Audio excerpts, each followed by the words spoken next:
ইমাম বুখারী রহমতুল্লাহি আলাইহির উস্তাদ হযরত আব্দুল্লাহ ইবনে মুবারক রহমতুল্লাহি আলাইহি তিনি হজ্জের সফর থেকে রওনা হচ্ছেন দেশের উদ্দেশ্যে।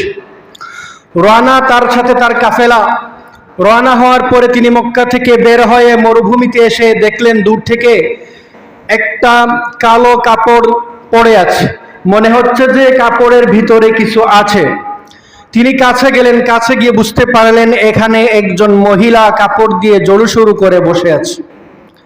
তিনি এই মহিলার পাশে গেলেন, মহিলার পাশে গিয়ে মহিলাকে তিনি সালাম দিলেন। হযরতে আব্দুল্লাহ ইবনে মুবারক রহমতুল্লাহি আলাইহি ওই মহিলাকে সালাম দিলেন।